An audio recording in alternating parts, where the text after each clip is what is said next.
Hi guys, yes, I am back. No, it's been about 2 weeks. I went away on holiday to Wales with the wife and kids, and I had a great time, if I'm honest. Yeah, it was lovely, but I took no plastic crack, no paint, no nothing, and yeah, it got painful. I think day 3 or 4 I found a newsagent and managed to make myself up a white dwarf there. I managed to survive to the end of the week, clinging onto that magazine there. But yeah, glad to be back, and I thought I'd put my old Blood Angels on, excuse me, on the table, because it's been a while actually. I don't think I've actually showed everyone how it's coming along. And these are my newest ones that I've completed. It's my Honor Guard, and they're definitely going to be used for the campaign they're going to be accompanying Sanguinius. And they've turned out really nice, considering the fact that they was just lying in my bits box and I didn't think I was ever going to get round to painting them. So yeah, and if you haven't seen my previous video, they're from the Augustus Calgar box set, and they've just been converted from Ultramarines to Blood Angels. But I'll do some HD footage of those later on. And my other new vehicle is this Baal Predator. Now again, I've not got many pre-heresy bits. So what I did, I used the knobbly shoulder pads, pauldrons rather, that comes with the Tactical Marine box set. And I used a helmetless head. So yeah, sort of looks pre-heresy. And I've made sure I've magnetized all the weapons there, so I'll be able to change the weapons out for legality reasons, and what I can use and what I can't for pre-heresy. But most of my stuff, unfortunately, is going to be proxy based, like these assault marines here. Now they don't look pre-heresy, unfortunately, but as the saying goes, what can you do? I'm just glad to be a part of it, really. And I've got some tactical marines here and 2 land speeders. Now before people put comments below and try and beat me up, as the saying goes, I know this is a land speeder Storm, but I just roll it out as a land speeder. This was kindly given to me some time back by Fulgrim 1978, and you know, it's a model that would have just sat on the shelf, so why not use it? So that's that. And I've got my Death Company now. Oh yes, I wish I could use these for the campaign, but yeah, no chance. Would be a bit weird though, to be fair. The Death Company are only really came about over the fact that Sanguinius died and it sent them a bit psycho. So yeah, definitely can't be using those. But I've got some scouts down here, and then I've got my Honor Guard, and I haven't done my Sanguinius yet, but yeah, I've got to get on top of that. But I believe I've got a huge commission coming soon from a good buddy of mine, and yeah, so I've got a lot of work to do. So I'm just glad that I've got this much of my army done for October, and hopefully I'll get another unit or 2 tacked on for the campaign, possibly some Terminators, and definitely some more tactical marines. But yeah, that's it. I'm going to come back and cut the video here, and I'm going to go over the newer models that I've painted with my HD cam. Hi guys, alright, okay, this is my finished Baal Pred now. I think this turned out okay. I've had to magnetise all the weapons. Well, you don't have to, but the reason I did was purely and simply to get the most value for money as I could out of the kit. Now, let's go over how I did that really. Now, these are the most important things I think you need to magnetise, because what you'll find is, believe it or not, I mean, I only found this out when it was all painted, that most things, you know, are a really tight fit after the paint's gone in. Like, for example, the barrel here, you don't really need to magnetise this. Wow, with my kit, I don't think I would have had to, because the fit's so stiff. And just pop this out here.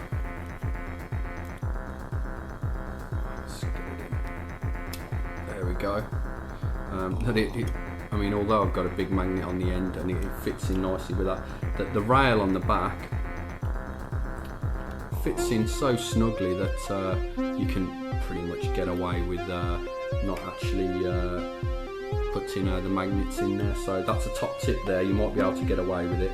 But on the back, you probably do need to add magnets, to be honest.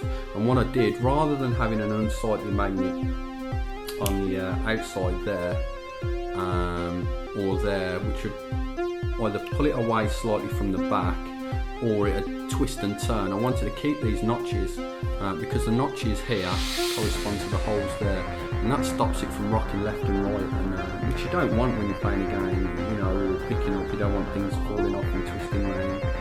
But once that's on there, that's not coming off no matter what. That magnet's holding it on perfectly, and because of those notches, it can't twist and turn. As you see, it's locked into place. So, and what I did as well, you have to actually forward think a little bit with this when you're magnetising this part. You have to put the magnet inside there. This is like two halves that clips together. So before you actually glue it together, you drop your magnet along this sort of line here, glue the magnet in, obviously check the polarity, make sure you do that before you glue. There's no turning back, especially once you use plastic glue, no getting those buggers apart. And then that's it, it's together. Let's go over this guy here. It's turned out okay. With this model, because I've got so much I want to paint, and like I said a moment ago, I've got a big commission coming up. I've been trying to paint things a little quicker than I normally do. I still want to give my movies a look, don't get me wrong, but unfortunately I can't spend the sort of amount of time that I used to on movies. But as long as they look nice and they look good on the table,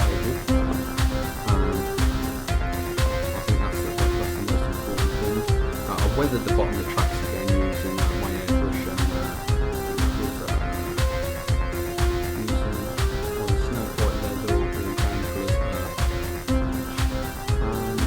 Yeah, I'm going to cut it here because it takes a little while to pull all the bits off, because there's no point, apart from this bit here that needs a magnet in there, and then you put the magnet corresponding in here, because you only get one set of these for the guns.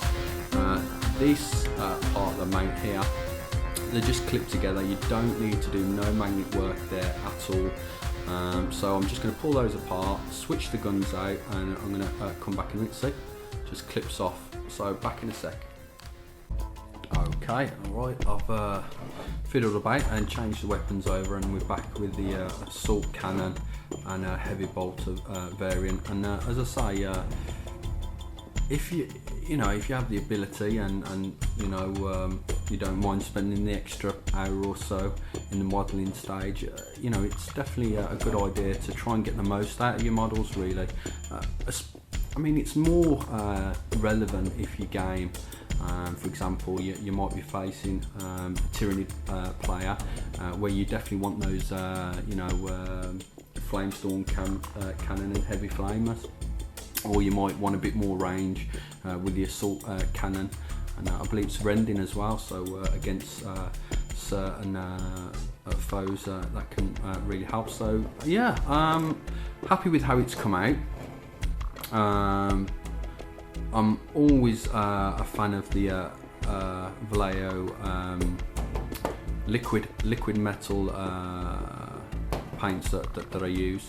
Fiddly to use, and I'll go over those at a later date. I really do want to do a video about how to use those, because they're not straightforward to use as most paints there, so I'm definitely going to go over that at a later date. But yeah, that is the Baal Predator. I'm going to cut it once again, and I'm going to go over my completed Honor Guard.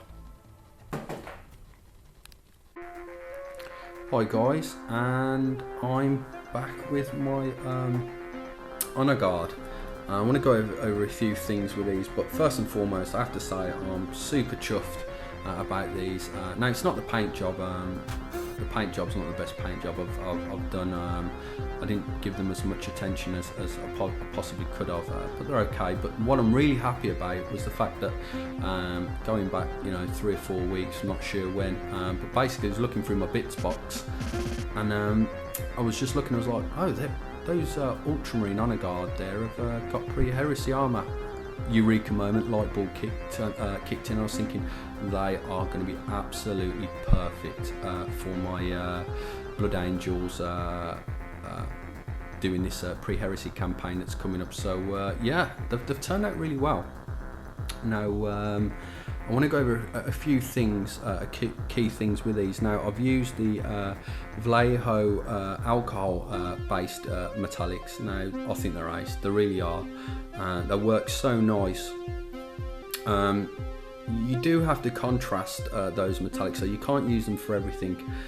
For example, you'll see on this power sword here that the mechanism part of the power sword, it's regular metallic. So what you'll find is that when I hold it to the light, that the actual alcohol based metallics are super reflective and they look really cool, but the mechanism part, which is there, it's not, although you can tell it's metallic, it's not got that same property. It's more oily and that sort of thing, so it gives a really nice contrast to the Mini. It's nice as well because, you know, how I picture a Mini, it literally is a 3D sculpt, and as you're holding it in your hands, or someone's watching it, you know, picking it up, or you're looking at it on the gaming table, you know, depending on which angle you're looking at it, the light's gonna, you know, bounce off those metallics there, so it works out really nice. I'll show you the next guy in the set. Now again, this one's interesting. This is the one that, yeah, I probably dropped a couple of F-bombs on this one late of an evening, trying to cut the banner off to get it, but it's turned out quite well. It's the same Mini, but obviously I've converted it to give me a spare Mini, because I had two standard bearers, and it would have just sat in the bits box if I didn't convert it, so, you know, why not, as the saying goes. Oh, and they've all got those really cool old school pre-heresy backpacks that was given to me by 3000 White Dragon, so thank you again for that, buddy. Let's get the next one into shot.